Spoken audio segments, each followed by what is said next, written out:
Bonjour à tous et bienvenue donc sur l'antenne française de Radio Taïwan International. Ici Lisa Dufaux et je suis accompagnée de Valentin Floquet pour vous présenter le courrier des auditeurs de cette semaine. Alors, comme d'habitude, on va vous rappeler les concours, le concours mensuel, le concours trimestriel et nous allons répondre aussi à vos questions. Alors, on va commencer par le concours de février. On vous l'a déjà annoncé la semaine dernière, mais on va vous le rappeler. Oui, alors on vous demande pas forcément de répondre à une question, mais de réagir aux émissions du Nouvel An avec ce que vous avez appris dans ces deux émissions. C'est en préparation actuellement et vous allez bientôt pouvoir les écouter lors du Nouvel An lunaire qui est cette année officiellement la date du premier de l'an, c'est le 17 février si je ne me trompe pas. Non, c'est bien ça. Et oui, et donc voilà, donc c'est ce que vous pourrez nous donner vos impressions sur ces émissions et ce que vous avez appris. Et il y aura 6 gagnants qui sont des gagnants de porte-clés en forme de casque de moto. Encore une belle trouvaille de notre chère Tiffaine. Ok, très bien. Et pour le concours trimestriel ? Alors pour le concours trimestriel que vous devez déjà un peu connaître maintenant, on vous demande quel type de données le satellite Formosat 8 renvoie-t-il depuis sa mission en orbite. C'était plutôt lié à l'actualité et à une émission, je crois qu'on a fait dessus un décryptage.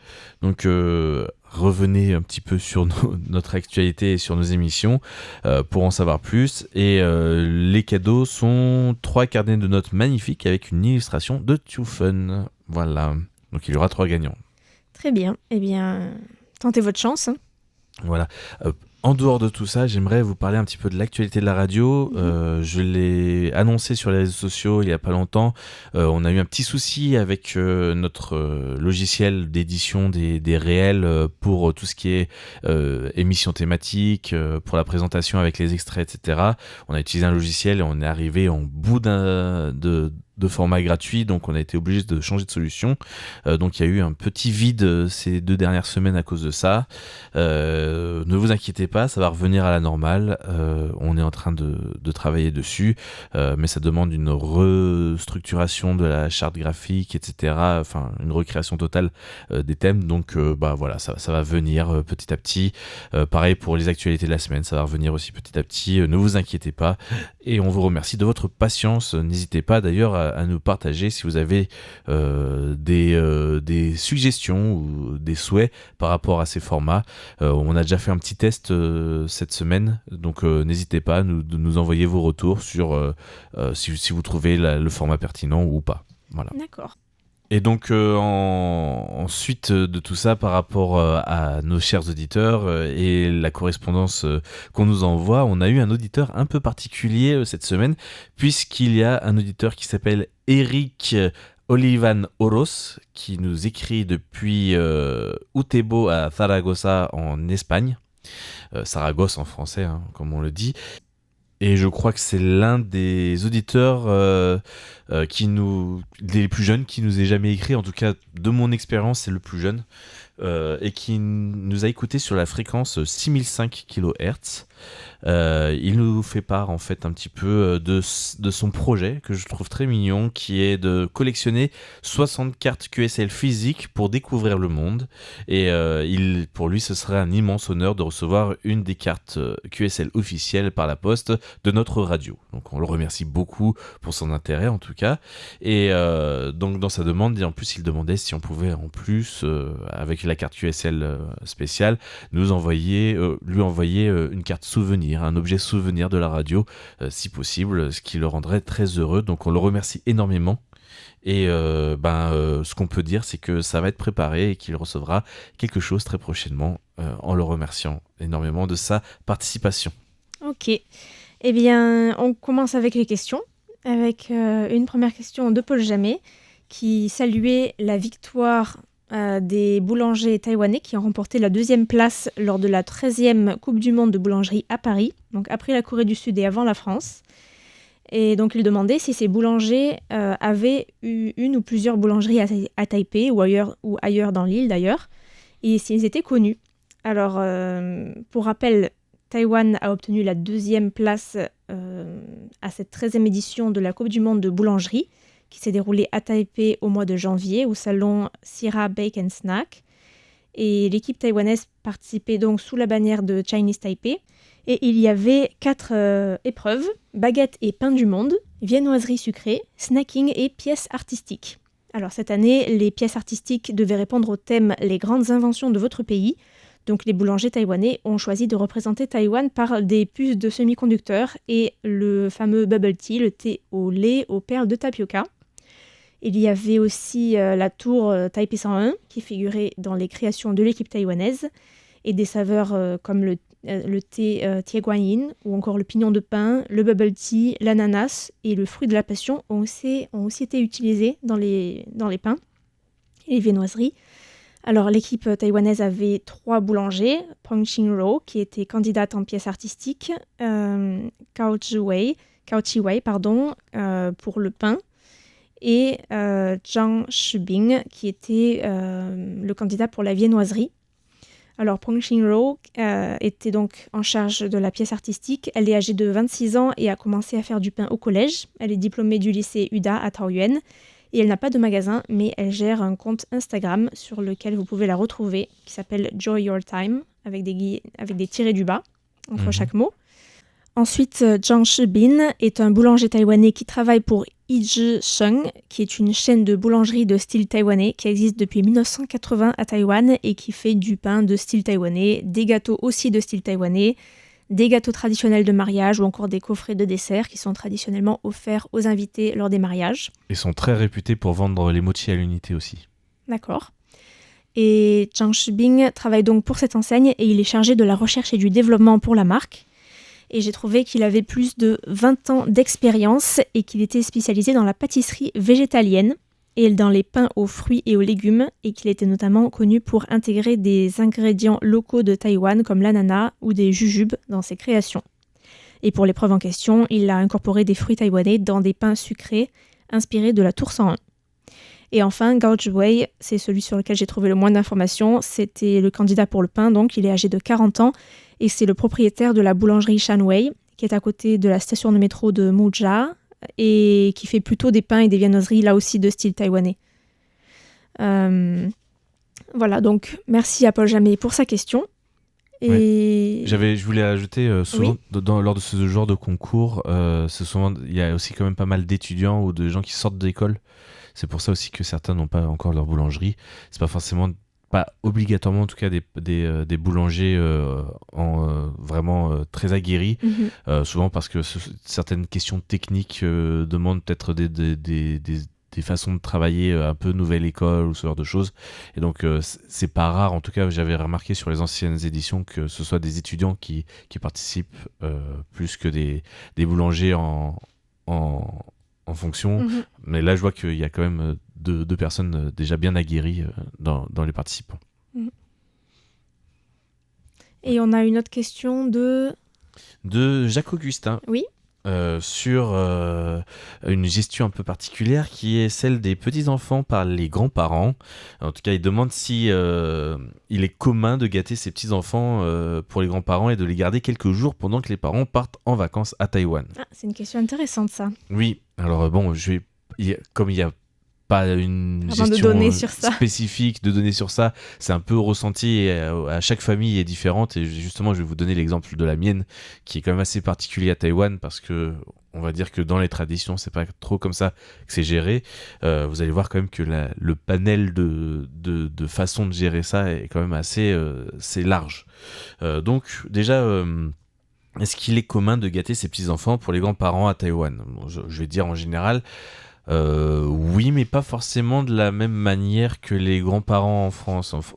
Je ne sais pas si c'est comme ça chez vous, dans votre famille, à ceux qui écoutent, mais en tout cas, chez moi, les grands-parents gâtent un petit peu par opposition aux règles imposées par les parents. Je ne sais pas si chez toi c'est comme ça. Oui, ça crée d'ailleurs souvent des conflits. Voilà. C'est une tradition. Ma mère, elle, quand elle voit mes filles, elle les gâte et souvent c'est pas mal de règles enfreintes que les parents ont mises en place avec les enfants au quotidien. Pas de gâteau, pas de bonbons, pas de tout ce genre de choses-là. Et les cadeaux de Noël. Les cadeaux de Noël, pas plus de 2 par personne. Enfin, je sais pas, ça peut être tout ce genre de règles-là qui explosent dès que c'est les grands-parents qui s'occupent des petits-enfants ou qui sont à leur rencontre. À Taïwan, c'est peut-être pas aussi marqué comme fossé dans la gestion des petits-enfants. Il va y avoir peut-être plus de remarques aux parents sur leur façon de gérer, sur les règles qu'ils utilisent, mais sans forcément enfreindre les règles posées par les parents. Il y a un peu plus de retenue par rapport à ça. En tout cas, dans ma famille, c'est comme ça. Il y a aussi autre chose, c'est que moi, en tout cas, personnellement, et là, ça diffère beaucoup, puisque, en fait, mes beaux-parents sont encore en activité. Donc, il y a beaucoup moins d'interactions que chez une famille normale, puisque...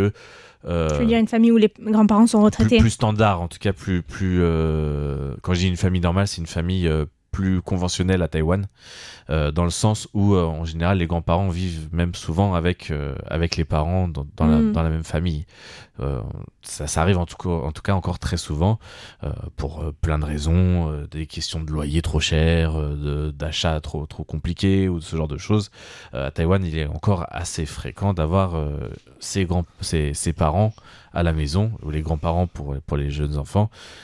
Et donc, ce qui fait que là, le modèle change complètement dans ce cas de figure. Moi, j'ai encore ce cas de figure où les parents de ma femme travaillent encore, ce qui est à leur âge déjà assez rare pour les Taïwanais. Il y a un contexte un peu particulier, peut-être je ne vais pas expliquer tout le détail, mais bon. En tout cas, pour les classes les moins aisées, c'est très courant de travailler après la retraite et de reprendre le travail après la retraite. Ça suffit aussi, sachant que la retraite est souvent financée par des placements boursiers, il suffit qu'il y ait un mauvais placement boursier par exemple, et ça peut endommager entre guillemets tout le système de retraite sur lesquels comptent les Taïwanais. Voilà. Alors par ailleurs, ce qu'il faut savoir aussi, donc, c'est est-ce que les grands-parents gardent souvent les enfants pendant que les parents vont en vacances. Alors déjà, à Taïwan, il y a beaucoup moins de vacances qu'en France, hein, faut le rappeler. C'est, je crois, au minimum 11 à 12 jours. Je veux pas me dire 10 jours, je crois. Oui, au et minimum. encore, ça dépend de l'ancienneté. Voilà, et après, en fonction de l'ancienneté, par année de travail dans la même entreprise, je précise, si c'est une nouvelle entreprise, tout repart à zéro. À fonction de l'ancienneté dans l'entreprise, c'est au moins 1 jour par an d'ancienneté. C'est au moins. Là, je parle du cadre légal. Donc voilà, donc ça peut aller jusqu'à 15-20 jours, parce qu'après, je crois qu'il y a une limite où les entreprises peuvent décider de ne plus augmenter. Mais voilà, ça reste quand même beaucoup moins qu'en France. Et donc, dans ces cadres-là, les parents partent quand même beaucoup moins en vacances. Et c'est aussi moins une tradition à Taïwan que en France. Si on parle, là, on parle vraiment au niveau global. Et donc les grands-parents, est-ce qu'ils gardent les petits-enfants quand les parents partent en vacances? Je crois que les vacances, quand il y a des enfants, en tout cas, les parents vont avoir tendance à partir avec leurs enfants directement. Là, je vais prendre comme exemple mon dernier voyage que j'ai fait au Vietnam pour un mariage.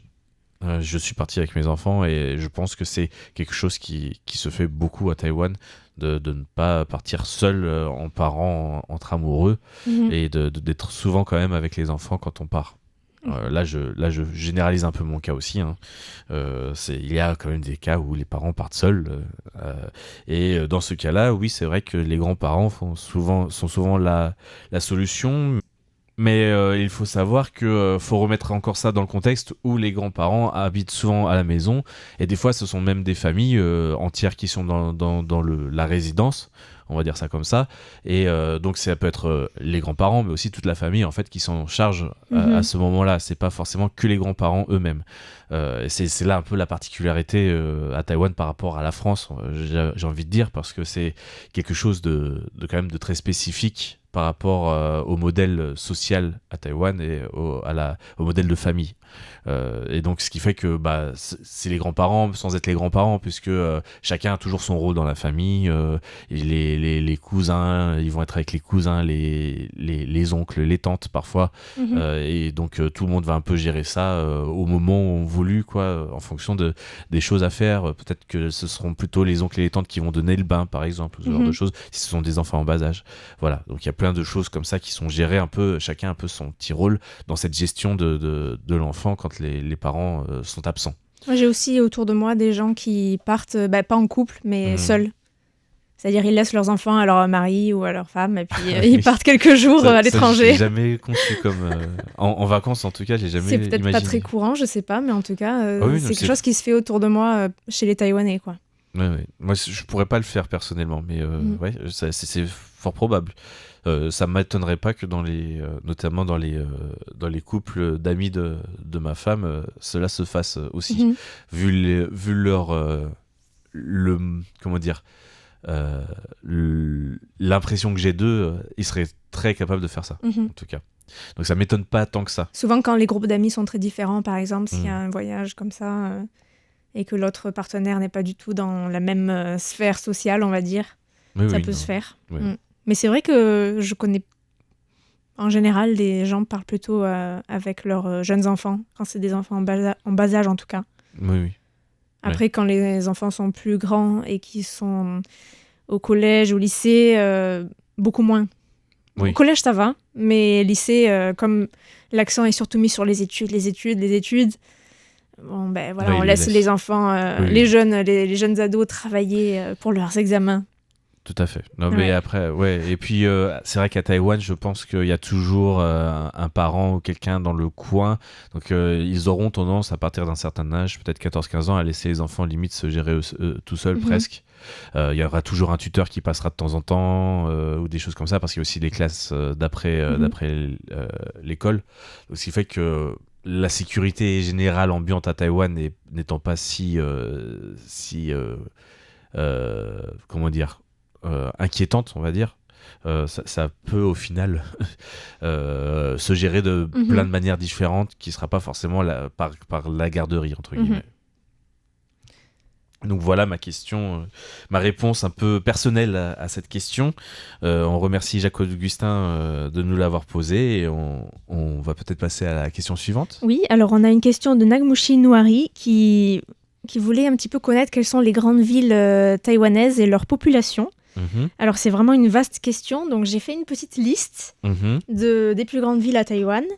Alors on commence par... Taipei. Le nouveau Taipei. Le nouveau Taipei, ah oui. Ça va. Avec 4 millions d'habitants. Et ce qui est intéressant, c'est qu'à Taïwan, c'est pas la capitale qui est la ville la plus peuplée, et que sa population connaît même une baisse depuis plusieurs années, en particulier chez la tranche des 30 à 50 ans, qui sont ceux qui quittent la ville pour aller s'installer dans des endroits moins chers, dont le nouveau Taipei.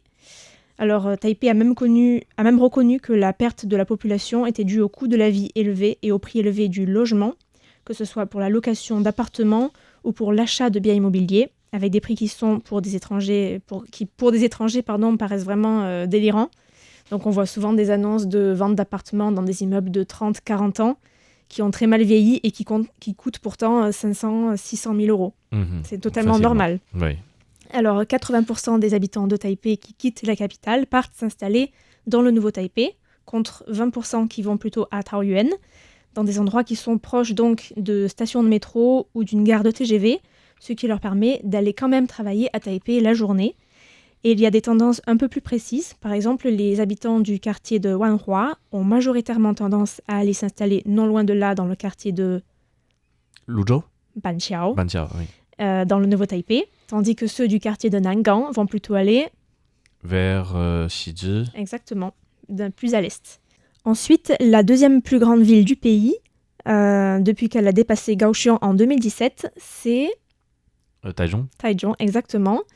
C'est aussi la deuxième ville en termes de croissance de population, parce que c'est un centre industriel, surtout pour les machines-outils, les composantes de mécanique, les panneaux solaires, et c'est aussi le centre taïwanais pour le secteur du vélo, avec notamment la célèbre marque Giant et d'autres groupes, comme SRAM, qui fait des composantes pour vélo. On y trouve un parc industriel qui est situé à Chitrun, et on trouve beaucoup plus d'usines aussi. Il y a un parc scientifique central de Taïwan avec de nombreuses usines de semi-conducteurs et notamment des usines de TSMC. Et ensuite, en troisième, on a Kaohsiung avec 2,7 millions d'habitants. C'est la troisième ville la plus peuplée de Taïwan et c'est aussi la plus grande ville du sud du pays et la plus grande ville portuaire de Taïwan. Et ce qui était auparavant la ville de Kaohsiung est devenu une super municipalité qui couvre près de 3000 km² aujourd'hui. Donc ça s'étend assez loin dans les montagnes pour comprendre une partie de la chaîne de montagnes centrales de Yushan. Et on peut aussi dire qu'à l'origine, c'était un petit village fondé au XVIIe siècle pour faire du commerce, mais c'est aujourd'hui le centre économique du sud de Taïwan avec des secteurs industriels importants pour Taïwan comme la manufacture, les raffineries, le transport ferroviaire et la construction navale. Et ensuite, en quatrième, on a la capitale, Taipei, 2,4 millions d'habitants, on en a déjà parlé, suivi par Taoyuan avec 2,1 millions d'habitants, qui s'est développée comme une ville satellite de la zone métropolitaine de Taipei, pour devenir la 5e ville la plus peuplée du pays et obtenir le statut de super municipalité en 2014. Donc là aussi, on trouve de nombreux sièges d'entreprises de technologie et de nombreuses usines, notamment Quanta, Mitac, Inotera, Nanya Technology, HTC et CPT. Et comme le coût de la vie y est moins élevé, c'est une des villes qui connaît le plus important taux de croissance de population.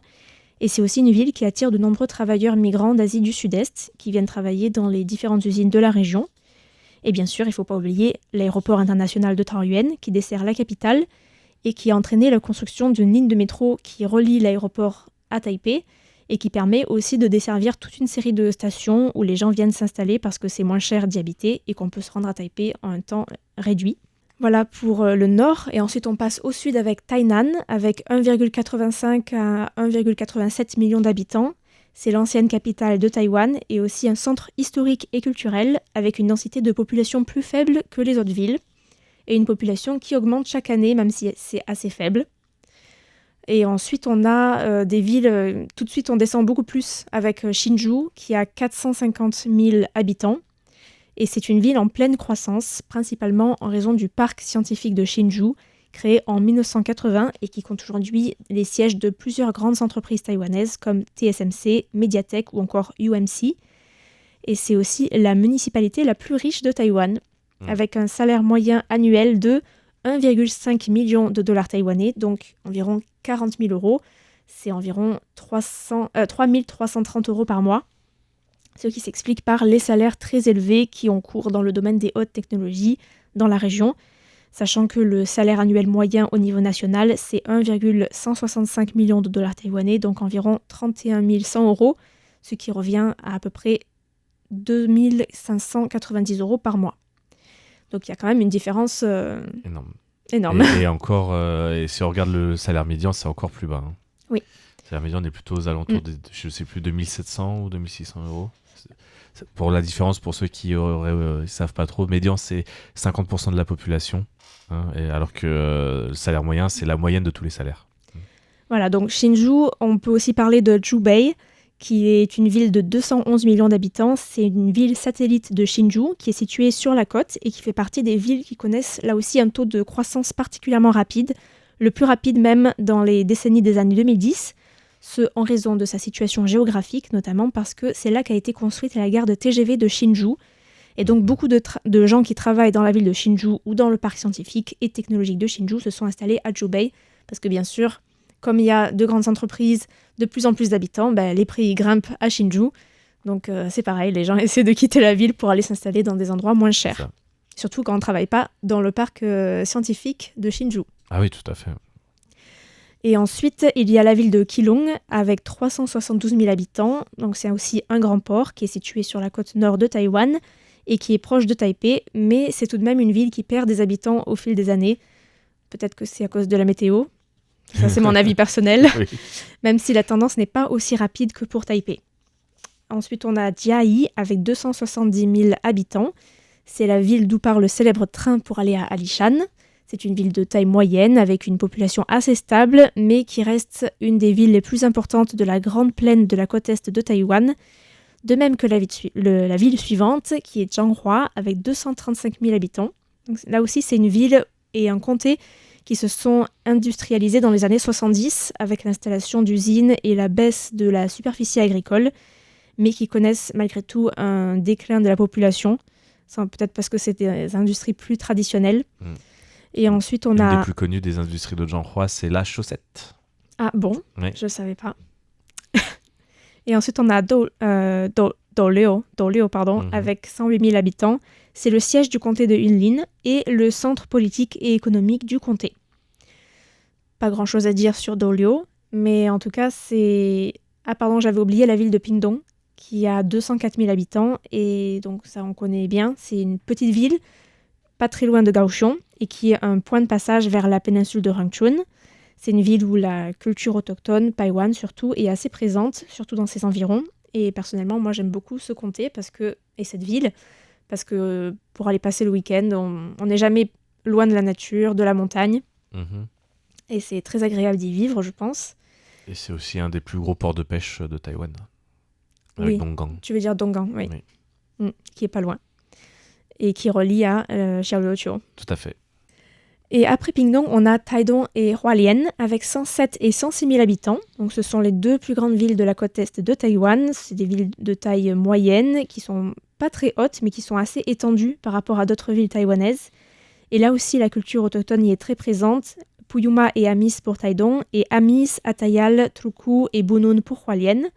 Ce sont aussi des villes où la population autochtone est plus importante qu'ailleurs, avec environ 15,5% d'autochtones pour Hualien et 35,5% pour Taidong, qui est aussi le point de départ pour se rendre sur l'île verte et l'île des orchidées où se trouvent les Yamé ou les Tao.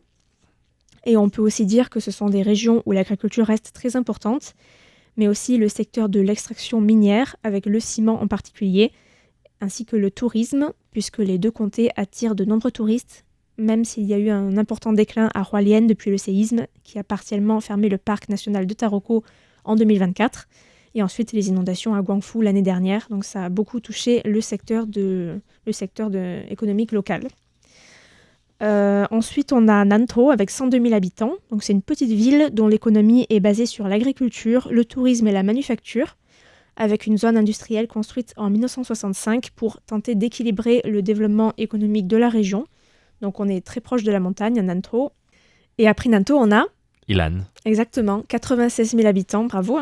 C'est le centre de la plaine de Ilan, où se trouvent les villes de Tauchung, Jiaoxi et Luodong, et où s'installent beaucoup de Taïwanais qui cherchent un mode de vie plus détendu, plus lent que dans les grandes villes comme Taipei, puisque dans le comté de Ilan, on n'est jamais loin de la nature, il y a la mer, la montagne, et c'est encore très agricole, même si ça se construit beaucoup. Et de plus en plus de gens qui travaillent à Taipei choisissent d'acheter dans la plaine de Ilan et de faire le trajet quotidiennement en voiture pour se rendre dans la capitale. Je vois que tu as envie de dire quelque chose. Oui, j'ai envie de dire quelque chose. Vas-y. J'ai mon beau-frère, mon beau-cousin, enfin le mari d'une cousine à ma femme, qui a acheté à Ilan, et c'est un retraité à 40 ans du monde de la finance. Voilà. Wow. C'est un cas assez régulier à Ilan. Okay. Et ensuite, on a Miaoli, avec 91 000 habitants, qui est connue pour être la plus grande ville du comté de Miaoli, où se trouve une importante population Hakka. Là aussi, il y a une croissance assez stable, même si elle perd quand même des habitants qui quittent la ville pour aller dans des endroits où il y a plus d'opportunités économiques. Et enfin, on a la ville de Magong, à 60 000 habitants, qui est le siège administratif de l'archipel des Pescadores. Et c'est une ville où l'économie est centrée sur la pêche et sur le tourisme, notamment depuis l'établissement d'une zone nationale paysagère des Pescadores dans les années 90. Et depuis Magong, on peut relier l'île principale de Taïwan via Kaohsiung, Tainan et Diahi, et on peut même se rendre sur l'archipel de Kinmen. Donc voilà, j'espère que j'ai bien répondu à cette longue question de Nagmushi Noari. Et on arrive déjà à la fin de ce courrier des auditeurs, donc on vous dit merci à tous et on vous encourage à nous écrire et à nous envoyer plus de questions. Voilà, merci à tous. C'était Valentin Floquet et Lisa Dufaux pour Radio Taïwan International. Au revoir.